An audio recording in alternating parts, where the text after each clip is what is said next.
কথায় আছে মাছে ভাতে বাঙালি, আর বাঙালিরা মাছ খেতে ভীষণ ভালোবাসে।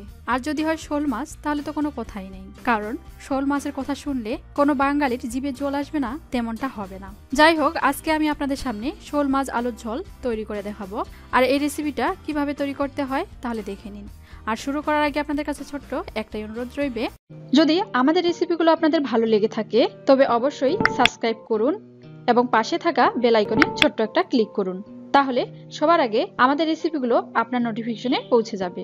শোল মাছ আলুর ঝোলের জন্য এখানে নিয়েছি শোল মাছ। দেখেন 1.5 কেজি ওজনের শোল মাছের মাথা ও কিছু রিং পিস নিয়েছি। এবার মাছগুলো মেখে নিব। তার জন্য একে একে 1/2 চা চামচ গুঁড়া মরিচ, 1/2 চা চামচ হলুদ গুঁড়া ও 1 চা চামচ লবণ দিয়ে মাছগুলো হাত দিয়ে মেখে নিব ভালো করে।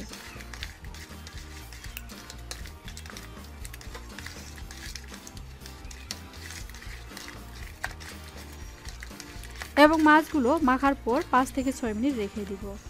এবার চুলা ধরিয়ে প্যানের মধ্যে তেল ঢেলে দিব। তেলগুলো হিট বা গরম হয়ে আসলে আমি মাখানো মাছগুলো ছেড়ে দিব।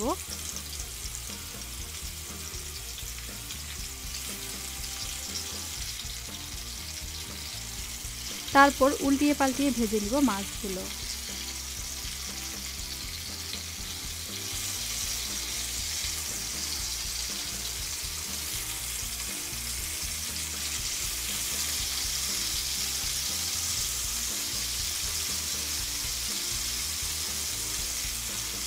আর মাছগুলো কিন্তু বেশি ফ্রাই বা কড়কড়া করে ভাজবো না, শুধু হালকা করে ভেজে নেব। উল্টিয়ে পাল্টিয়ে ভাজা হয়ে গেলে এবার একটা একটা করে সবগুলো মাছ তুলে নেব।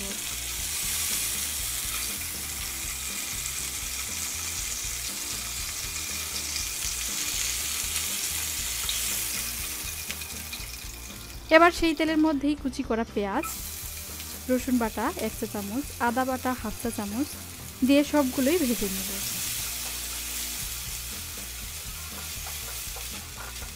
তারপর দিব 1 চা চামচ গুঁড়া মরিচ, 1 চা চামচ লবণ, 1/2 চা চামচ হলুদ গুঁড়া, কাঁচা গোটা জিরা 1/2 চা চামচ দিয়ে আবারও সবগুলো ভেজে নিব।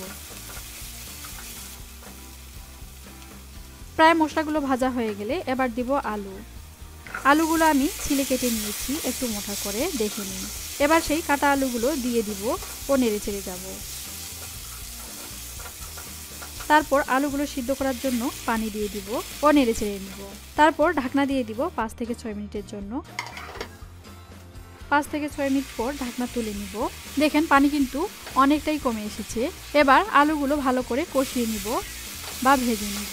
যখন আলুর পানি কমে যাবে এবং আলুগুলো ভাজা ভাজা হবে, তখন দিয়ে দিব হালকা ভাজা শোল মাছগুলো। আর শোল মাছের ঝোল তৈরির জন্য পানি দিয়ে দিব এবং নেড়ে চেড়ে যাব। এবং আবারও পানি দিয়ে ঢাকনা দিয়ে দিব 3 থেকে 4 মিনিটের জন্য। 3 থেকে 4 মিনিট পর ঢাকনা তুলে নিব। তারপর কিছু কুচি করা ধনেপাতা ছড়িয়ে দিব এবং 2টা কাঁচামরিচ গোটা দিয়ে আবারও ঢাকনা দিয়ে দমে রেখে নামিয়ে নিব। হয়ে গেল শোল মাছ দিয়ে আলুর ঝোল রেসিপি। যদি আমাদের রেসিপিগুলো আপনাদের ভালো লাগে তবে অবশ্যই লাইক, কমেন্ট এবং শেয়ার করবেন। এবং আমাদের আরও নতুন নতুন ভিডিও আপডেট পেতে চাইলে অবশ্যই আমাদের চ্যানেলটিকে সাবস্ক্রাইব করবেন এবং পাশের বেল আইকনে ছোট্ট একটা ক্লিক করবেন। সো ভালো থাকবেন, সুস্থ থাকবেন, ধন্যবাদ।